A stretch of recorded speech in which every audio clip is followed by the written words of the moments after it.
So she fell in love with her psychiatrist. Yeah, as one does. Tale as old as time. Transfers, of course. She says that she talked to the psychiatrist about being in love with him. Yeah. And that he abused his power by letting her continue to be his patient. But also she would say crazy stuff like he said self-harm was a special interest of his. So he said something like... Like in an autistic way or like a professional way? I assume a professional way. He said something like, I'm going to ask you this because it's a special interest of mine. Have you ever considered self-harm or have you ever done self-harm? And she took that to mean that she was special. That's just a misinterpretation of his words. That one's on her. I think they're all on her, honestly. No, like, hold there's on. An Just email. to be clear, not immediately ending the doctor-patient relationship sounds like it's on him. You're not actually meant to. Oh, sorry. I'm not AMA certified. Who certifies that? Apparently, you're not meant to, because if you end it right there and then straight away, dramatic. Then it teaches them to hide it. Not to hide what they're thinking. Yeah. So you're meant to either try and transfer that romantic love into whatever platonic. You're supposed to make them fall in love with Plato instead. So she was talking to her other therapist about the first psychiatrist. The other therapist wasn't supporting her enough, so she cut ties with her and started going to ChatGPT, calling him Henry, for advice. And then Henry started being a little bad. I think maybe they updated it to ChatGPT. I was about to say, was this 5 rolling out? So then she changed over to Claude, and Claude started calling her the Oracle because she was going online and telling everyone about her. Wow. Okay, keep going. I haven't read this story at all. This is not... I thought this was an anodyne New York Times opinion piece. I did not think this was this. No, it's a very public mental health crisis for this lady who people think has borderline personality disorder or something, where she's going in on her psychiatrist and basically doxed him and will say stuff like, oh, he told me once, oh, you're wearing glasses today. So clearly he likes my glasses, so I wear these glasses every day afterwards. Who among us hasn't done that, though? Or I went in and told him about this very sexual dream I had about him, and his eyes went absolutely wide. Clearly he's scared that he loves me. Oh, okay. I was like, okay, she got the emotion right. Oh, never mind. It's been a big thing online, and it's just made me think about AI psychosis, because apparently Peter Thiel thinks his AI is telling him the secrets of the government. It was only a matter of time before he developed some kind of psychosis anyway. So it's kind of fun that it's it ties in thematically to our dystopia of the week. And he funds ChatGPT, doesn't he? Yeah, he funds everything. So it's funny that his own money is funding his own. What do you mean the AI is telling you the secrets of the government? You literally are having meetings with government leaders. You are the secrets of the government. Yeah. Have you heard that joke about the conspiracy theorist guy that goes to heaven? I don't think I have. So this guy that's really into conspiracies dies and goes to heaven, and God says, welcome to heaven. As your reward for arriving here, I can answer one question. And the conspiracy guy says, who killed JFK? And God says, oh, well, it was, what's his name? Harvey Oswald. Lee Harvey Oswald. Lee Harvey Oswald on the knoll by himself, blah, blah. And then the conspiracy theory guy is like, oh my God, this goes right to the top. Okay, pretty good. And I also like that the way you told it, the knoll is the conspiracy theory answer and the book depository is the non-conspiracy answer. So I like that God thinks that it was the grassy knoll, but it was Lee Harvey Oswald acting alone. I like this. You should bring a joke to each week. This is a nice new recurring segment for Antisocial Scientists. Name drop. It's our first time introducing ourselves. Why don't you introduce yourselves? You say? Properly. I'm Justin Edwards, a postdoctoral researcher at the University of Oulu. I'm Diego Garaialde, an assistant professor in computer science in the University College Dublin. I'm glad we're re-recording this episode because last time I said that at the University of Florida they do that. It's the Ohio State University football players introduce themselves by saying the Ohio State. And I think they even tried to trademark the And I don't know if that was successful. I think that's like a pretty generic word that's in a lot of college names. Well, if McDonald's can trademark MC, anything is possible. Bad news to much of Ireland. Very true. So today I wanted to talk about persuasive design. I'm actually hiring for a PhD student in that area at the moment, so I thought listeners, email in to the things. Yes, if we ever put that out, this podcast. If you are somehow listening to this and you're not already like friends with us and you're wanting to do a PhD, you should definitely message Diego, because that you must be so dedicated to HCI. Exactly. If you reference this podcast at all, I think you'll get it. If you use off-code antisocial with your PhD application. Exactly. So persuasive design, for anyone who may not know, is the idea of just behavior change or psychological theory, or just understanding how design can affect people's decision-making, people's biases, perceptions, and so on. And in many ways, it can be used for good. Maybe not now that it went all to AI, but things like Duolingo, lots of people enjoyed at the start. I enjoyed it at the start because it was a way of using like gamification techniques to help you learn a language. And if learning a language is something you want to do, techniques like that kind of try and hack your brain into liking something that's boring more than it should are kind of good ways to use it. But I think it's becoming more prominent now in the zeitgeist around dark patterns, deceptive patterns. Like there's laws against it from the EU right now, and they're really pushing back against things like cookie banners, where you make everyone accept all and you don't give them options, or tick boxes that are automatically ticked for things that are worse for the consumer. So suddenly I'm such a good designer that there's laws against me. Yeah, and I think that's what designers think, that the general idea that, oh, I'm just making good design, why am I being punished for this? When the idea is that you're kind of taking away the autonomy of the user. By self-determination theory says that that's very important. Exactly. By basically considering your point of view the right point of view, even though you know that the user may want something else. And it kind of moves away from the general idea that design had, where we want to make the user's goals and intentions as easy as possible through design, to we want to make the company's goals as easy as possible through design. And it's a real shift, I think, in recent terms. Do you have any examples that you've seen in the world? Anything that jumps to mind? Oh, geez. The classic is like, so I've worked on a dark patterns paper before, so I guess the examples are like in my head a little bit. But the classic is when you can sign up for a service like Netflix or a cable company or whatever really easily with like 2 clicks.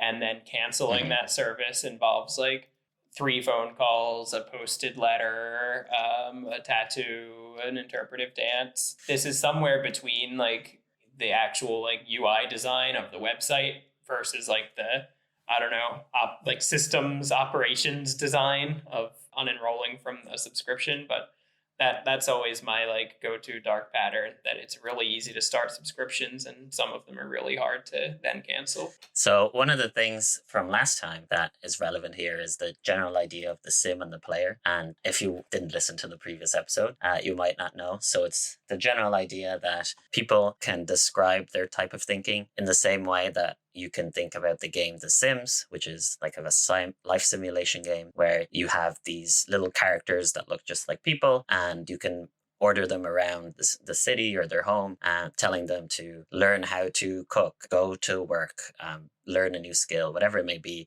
You're basically playing little digital dollhouse.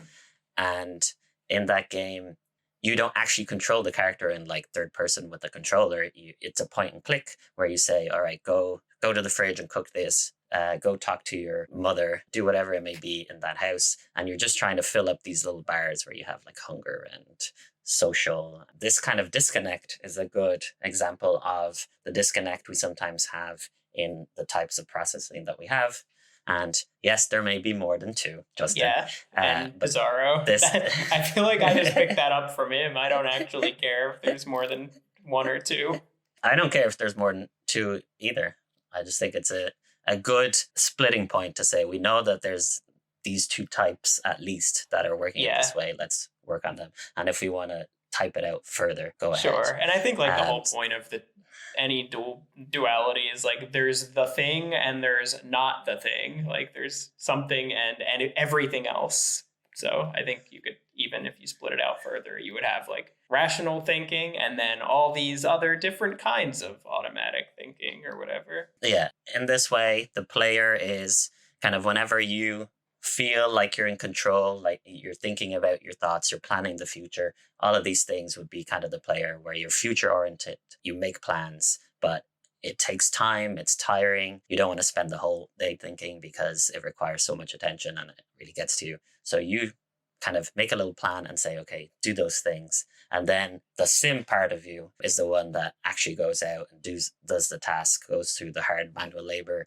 learns from experience, gets emotional over watching a TV show, whatever it may be. There's this kind of disconnect. So if we think of it this way, whenever dark patterns designers are trying to elicit a response out of you, they're explicitly targeting the sim self, because they know there's certain biases, certain operant conditioning techniques, certain changes that you can make to an interface that will affect your decision making without letting the player, which would be the part of you that would realize what's happening, that would kind of try and work against it, that would be angry at the designer and so on. It's trying to be imperceptible to that part of you, because as long as you don't know what's happening, you're not going to push back. And it's like any kind of con. Like, it's like, I don't know, being pickpocketed or like, you know, a 3-card Monty situation. Like, the whole idea is that it's so smooth that you don't notice and think about what's happening. Yeah. And the general idea that operant conditioning works on sims is a really simple idea. It's just that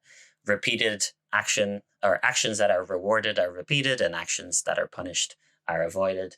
And that's obvious from just living in the world where you go to work because you want to be paid, and you avoid dogs if one bit you because it makes you scared. Like, it's a general idea that some people can sometimes push back against when they're like, well, I'm a person, I'm not a dog, I'm not going to respond to rewards. I'm built different. I don't have an amygdala. I don't have a rewards pathway.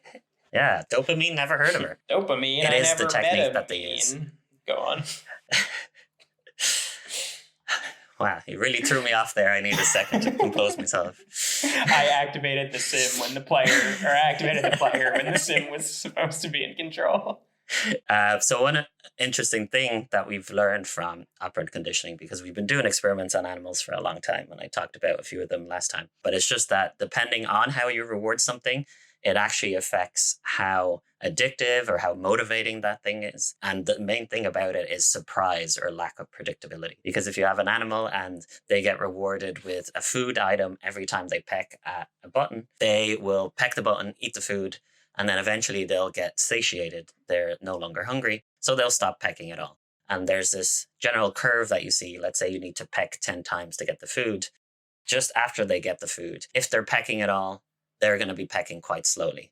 And only as it gets closer and closer to the 10 that they start ramping up the pecks. And it creates this kind of like downward curve where it's slow and then ramps up, slow and then ramps up. And this is the general idea of why loyalty programs, like, you know, the ones where you stamp every time you have a coffee or something like that. I have many cards in my wallet for every loyalty program possible. A lot of them will actually pre-stamp the card before they even give it to you. So instead of being 10 until you get your free coffee, it's actually 11, but they pre-stamp the first one. And that's just because of this general idea that the closer you get to the end, the more motivating it is, because you feel like you've done your work and you're closer. Whereas if you have a variable reward where you don't know, it's maybe 10 pecks to get the food this time, 5 the next time, 2 the next time, there isn't that curve, because as far as you're concerned, you don't know what the schedule is. The next peck could be the one that gives you the food, or it could be in 20. You have no idea. And because you don't have this fixed knowledge of what you need to do, it promotes more dopamine release and it makes you more motivated to go after it. So if you give this kind of random reward to a pigeon, they'll keep pecking nonstop. They might not even eat the food for a while. They're just going at it because it's like the most addicting way you can create a reinforcement schedule. And it's probably why, you know, one-armed bandits and all these gambling techniques are so effective, because you don't know, the next one could be the one that basically gives you all the money in the Is world. it a dark pattern that the package delivery services give a super wide window of when they're going to deliver your package? So you're constantly checking your window instead of like giving like a 10-minute window. So you're like not looking at every time you hear a sound, you're not rushing to the door. Well, that's one of the things. Some things can be dark patterns, even though the intended consequence is just because, oh, it's easier to have a larger window. Yeah. So I feel like when you're designing a cookie banner and you put accept all in large blue font, and you have the like options in a smaller non-specific font where you can't even tell it's a button half the time. Maybe not now that we actually know what's going on, but maybe back in the day they were like, well, everyone's going to want to accept all. I make this really easy for everyone. And then if you are the weirdo that wants to go into the options and get into it, then you're not going to feel bad about having a button. But I'll just make the more popular option more visible. Detour to say the real weirdos aren't the ones who hit like the disable they're like disable all cookies. They're the ones where when there's like 15 different sliders, you're picking and choosing, and you're like, instead of having none or all, you're like, I'll take these, not those, yes to that. That would be, I want to meet that. I don't want to meet that person, actually. I think that person's scary. Well, technically, sometimes I do that. Oh my God, I've already met him. If you do reject all, it doesn't save the cookie that tells them that you've done reject all. So sometimes you get the cookie banner popping on literally every single page on the website. So sometimes I'll pick functional cookies or whatever, and then it'll remember it. And sometimes when you need to use a specific part of the website, they're like, oh, well, if you don't connect to socials, then we can't show you this YouTube. Then you have to pick the next one. I'm in all of my technological interactions these days, I'm pretty much like, then I'll suffer, to the point that I'm now like running Ubuntu on my like home laptop. And like half the time it's like, oh, this straight up doesn't work in that. And I'm like, oh, okay. I just simply won't use that program then. Me too. If I see the dark design patterns with a system, I'll be like, I am going out of my way to reject, no matter the amount of effort I have to put in, no matter if I have to go into the legitimate interest column and look through the 120 little tick boxes that I have to untick, I will do this. I will not sign up for Netflix. I will go directly to the studio and watch the show be taped live. That way I don't have to sign up for these services. So that's basically it. People in these design spaces understand now what the effect that they're having. Back in the day, maybe they didn't, but now there's EU legislation about it. We know exactly how we should do it. So the idea with the cookie banner, they have the big accept all easy, because they know that the more difficult or more options and kind of more clicks that you have to do something, you're more likely to give up. And it's something I call analytical attrition. They're basically trying to get rid of the player part of you by just putting them through more and more decisions. And there's research that shows like the more decisions you make, the more tired you become, like sort of decision fatigue and so on. So it's basically just trying to put you through so much work that you just say, okay, whatever, take my data, who cares? Analytical attrition, by the way, like you got to start putting that in your papers. You could make a name for yourself. That's got some snap to it. Yeah, I only thought about it because I was doing interviews and I thought I needed a snappy thing to say. I haven't actually put it in. Sounds like it worked. Yeah, I guess so.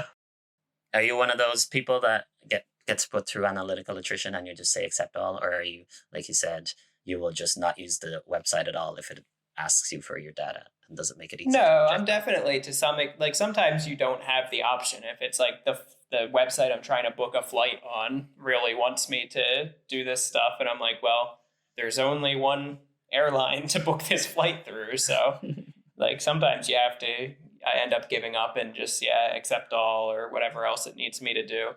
I try not to, but I think we're all, you got to stack your values up, and there's probably someone for whom your number one top value above all else is going to be, reject cookies and data privacy and whatnot. But I think for most of us, you'll run into some limit where you're like, okay, well, in this case, I will accept all cookies and do whatever, turn off all my privacy extensions and whatnot, because my value of completing this task and like taking this trip is higher than my value of not accepting cookies. One thing that pushed me over the edge in terms of Facebook was, I think, 2000 and 2015, something like that. The election. When it was around the Cambridge Analytica thing, where I was like, okay, this is a bit dodgy. And at that exact time, because so many people were deleting their accounts, they took out the delete your account button from the Facebook website. They like buried it, And it wasn't just buried. I had to Google it, find a source like a newspaper that gave you the link to the help page outside of Facebook that would let you delete your account. That's crazy. Okay, yeah. So because they did that, you were like, I will do that. Deactivate. Yeah, I was like, I was thinking about it, but now, fuck you. I'm deleting my account and never coming back. And I didn't use that or Instagram or WhatsApp for a long time. I only slightly went back to WhatsApp now because you needed to analyze all your friends' chat history from over the years. Exactly. No, it was in certain countries like Brazil. It's how you buy things. It's how you communicate with everyone. It is X, the everything app.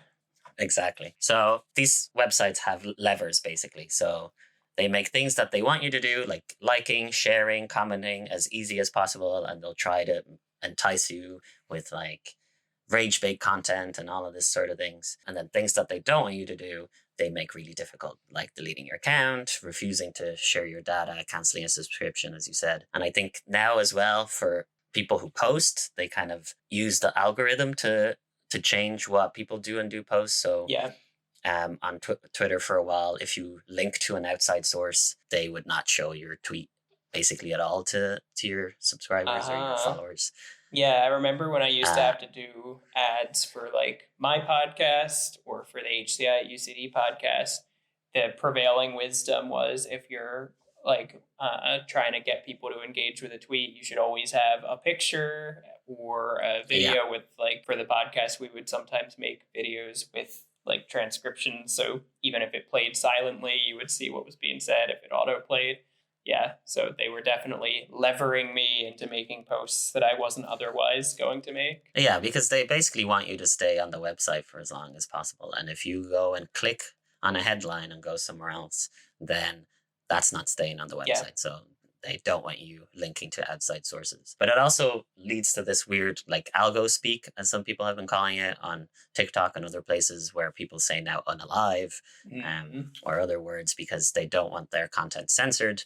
And now it kind of bleeds into everyday life when people are actually saying that. Or they change the algorithm in the background, and then instead of seeing family updates, you see the most kind of rage-inducing or fear-inducing content because they know that will create the sort of uneasiness in yourself where you want to comment, you want to share, you want to interact, and that's what they want. They want you to basically be involved in interacting with the platform for as long as possible.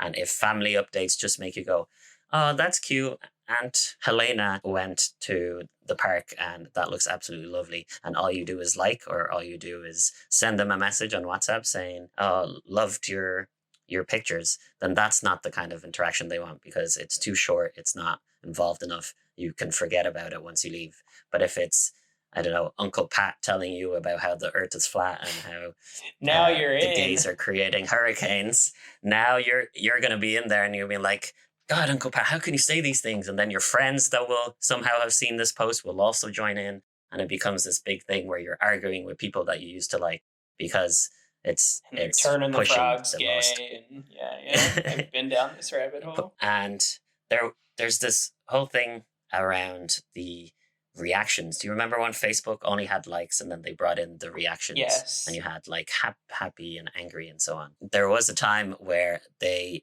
really upped the algorithm for content that had those reactions. They found out that usually people would like things that they liked, but if they were angry or didn't like the thing, they would use the sad or the angry and so on. And this has come out in like later reports about what they were doing. They knew that the kind of angry emoji or the sad emoji and all these emojis were more likely to be placed on misinformation, on rage bait content and all this stuff, but they still rated it as higher in like the algorithm than the like because they knew it created more comments. So because they wanted to farm engagement, and engagement to them was people commenting. Then they stopped showing you things that made you happy or enjoy the company of others to things that would make you angry or scared, so that you would comment and comment and comment as much as possible. Sounds like persuasive design has been a really good and cool field that it does a lot of things to help people.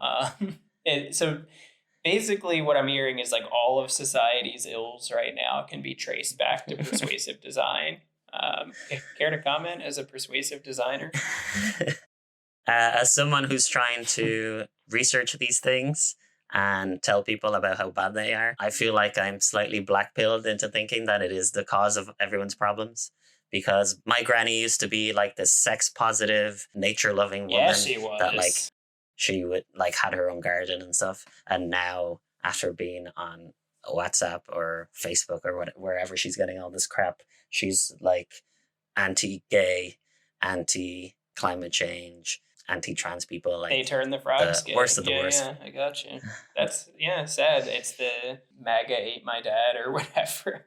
That's not what it's called. The Fox Newsification of my dad or something like this. Yeah, but as you said, Fox News has been doing it for a while, Yeah. so I don't know if it's only persuasive design that's towards it. Maybe it's just no, capitalism. It feels like it's a broader form of persuasive design, that even if it's not persuasive UI design, it's still this idea of like, again, your analytical attrition, like keep things kind of engage the emotional thinking sides and make it really kind of smooth and digestible, so you don't wake up the analytical side. You don't cause the, hey, wait a second, is this accurate? Is this correct? Just exactly.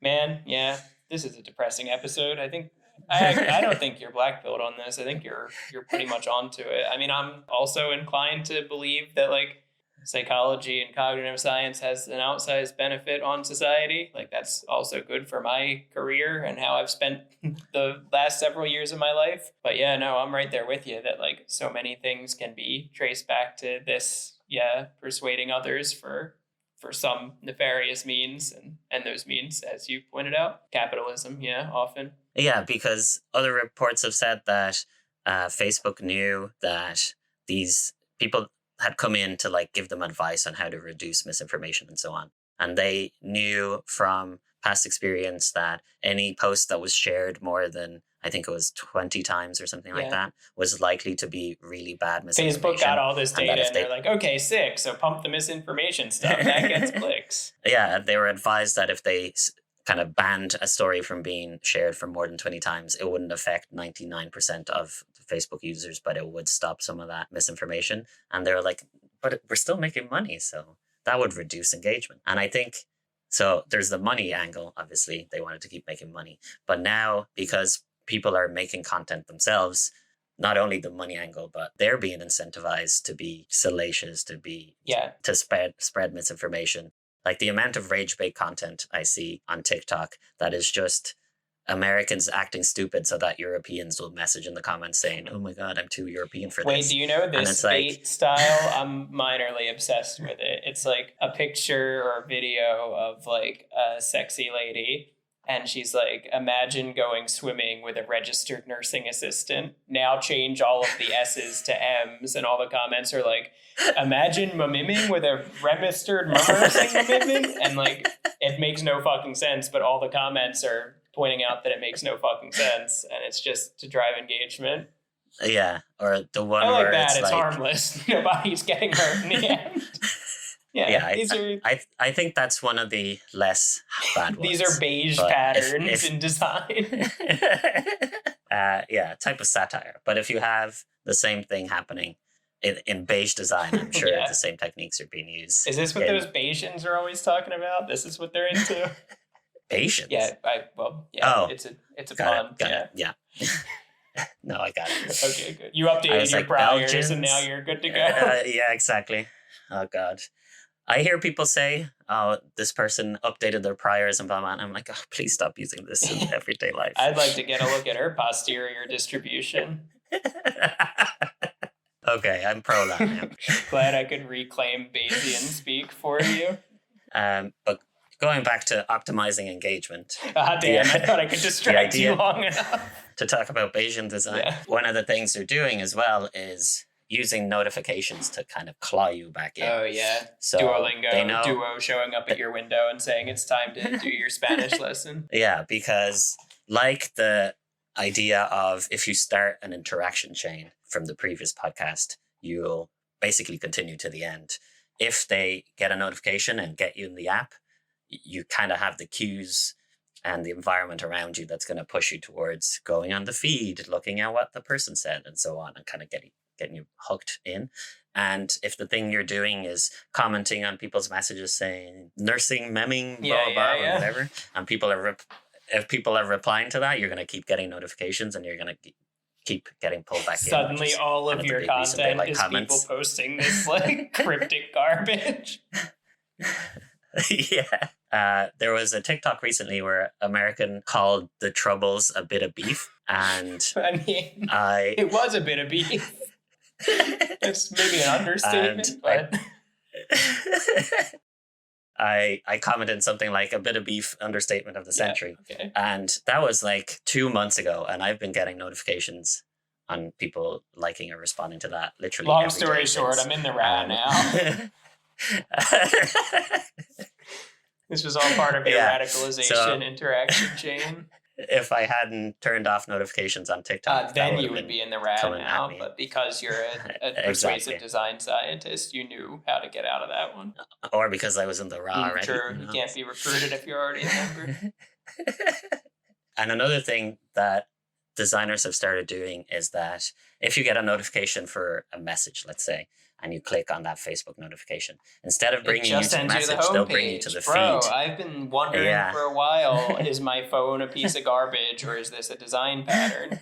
I shouldn't... It's a design choice. Don't play this. My future employers are going to think I'm an idiot that doesn't understand my field. I had a feeling this was a design choice.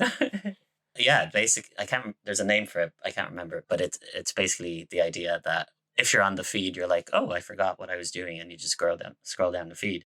And there's so many times where I'm just checking the time on my phone.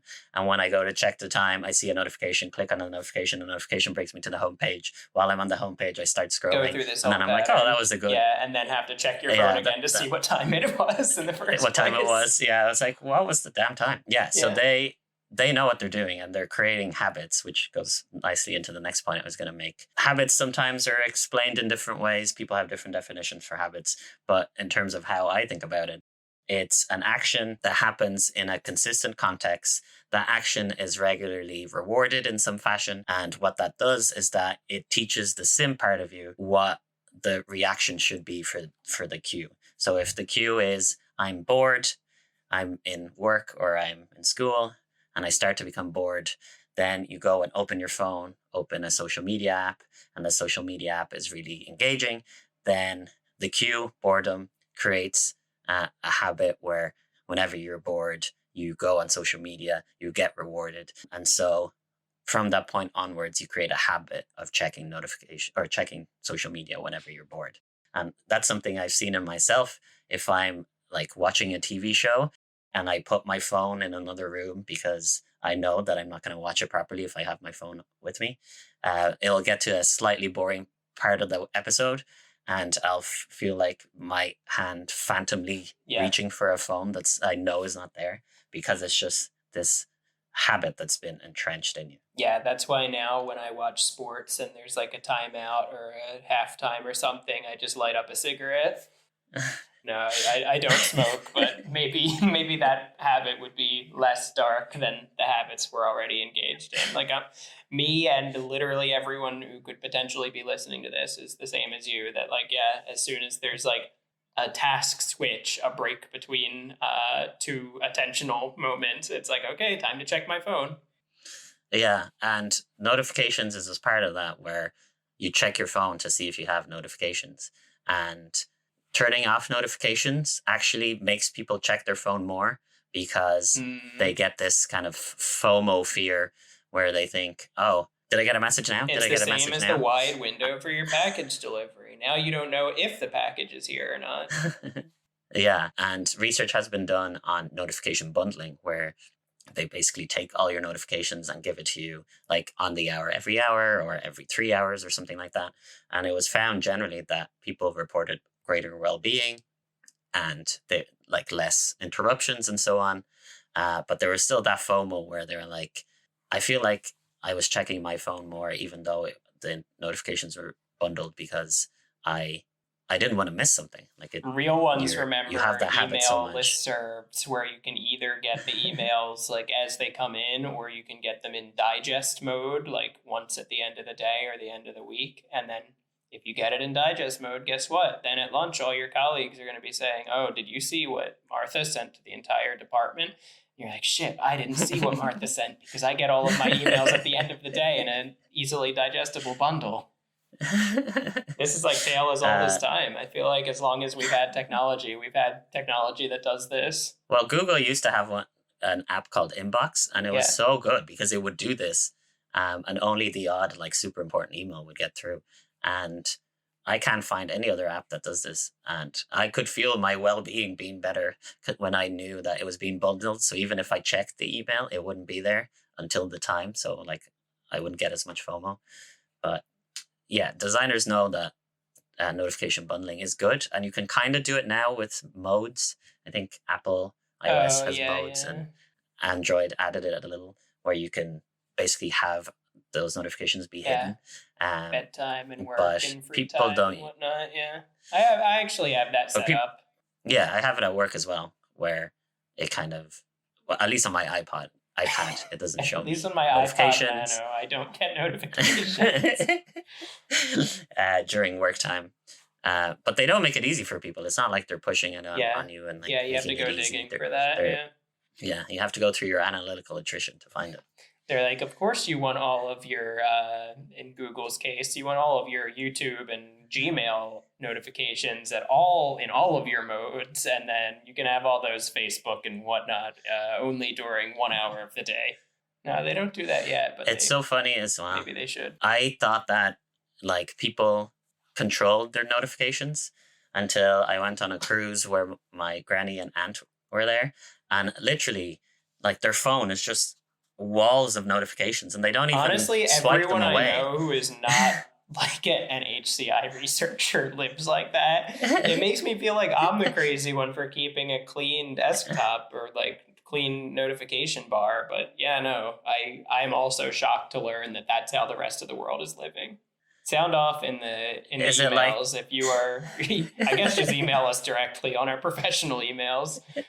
Do you swipe away your notifications, or do you just let them accumulate? Because I feel like it just must only refresh if they ever turn off their phone or if it runs out of battery.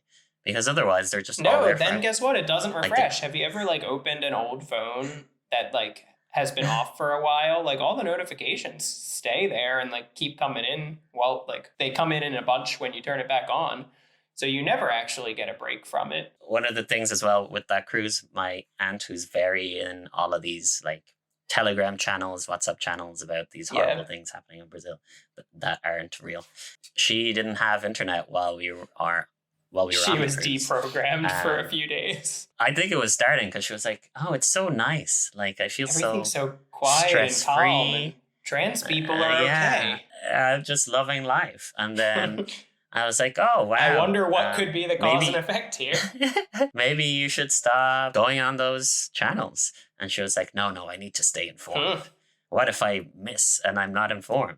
Yeah, then you might be living like you're on a cruise. That would be unfortunate. And I think not making him, I advised him to get off all WhatsApp groups. And he told me he did it. Now I'll have to see when I go back to Brazil if he was actually They call it paternalism, but it's kids deprogramming their parents. What's the deal with that?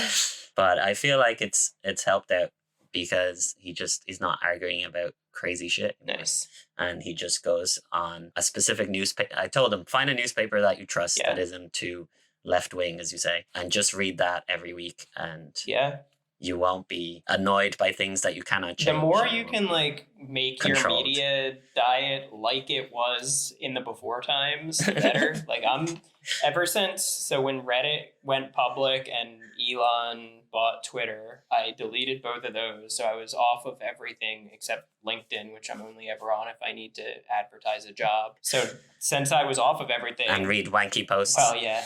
Ever since I was off of everything else, I was like, okay, where am I going to see like news articles? And I was like, what did I do before? I had an RSS, like a Google News, like RSS feed reader. So now I just have a bunch of RSS feeds that I subscribe to, and it's great. I see exactly only the things that I want to see, nothing else. And I can add to it if I want to, but I never want to because it's the right amount of content. Isn't that what people say is the filter bubble?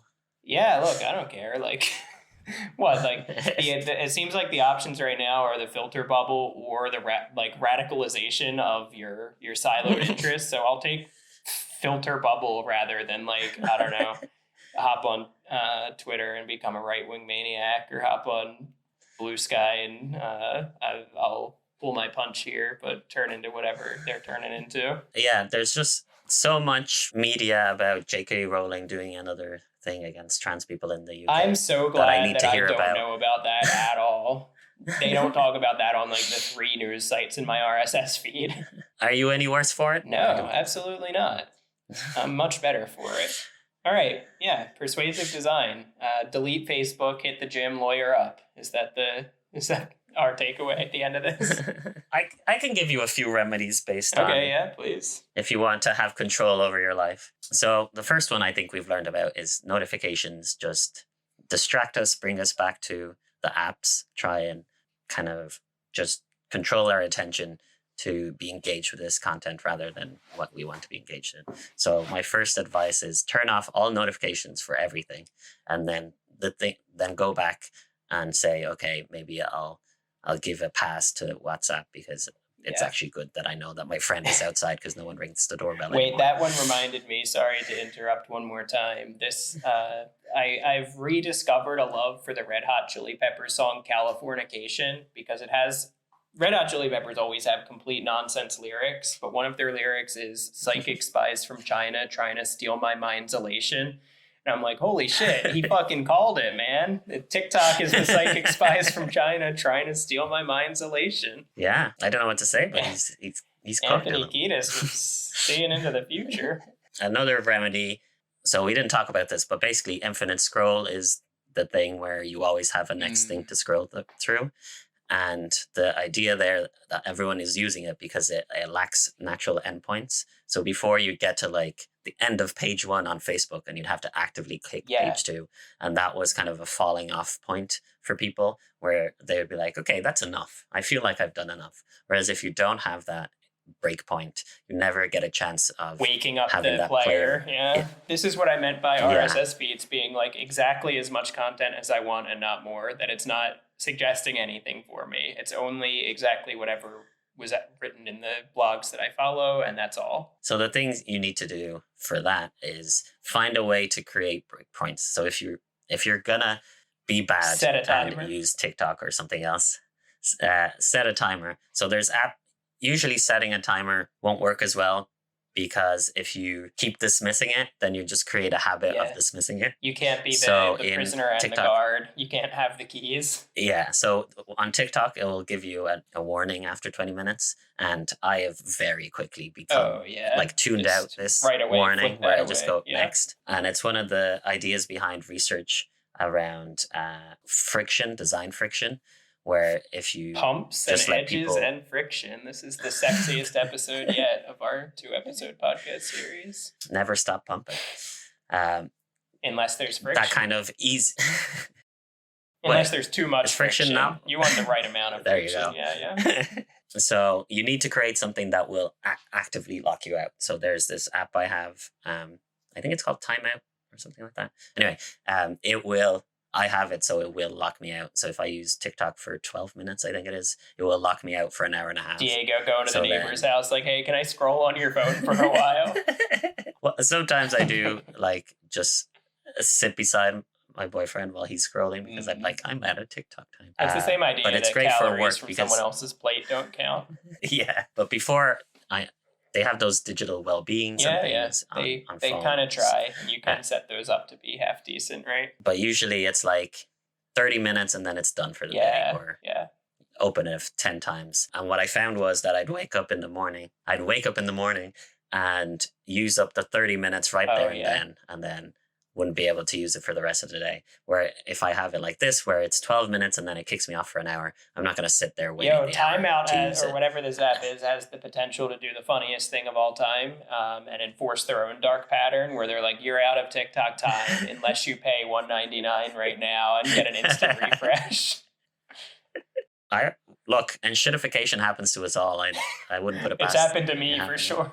The next remedy is kind of remove triggers. So if you know that when you wake up in the morning, you go on TikTok for 2 hours and then you're late for work, don't have your phone with you. I find that hard.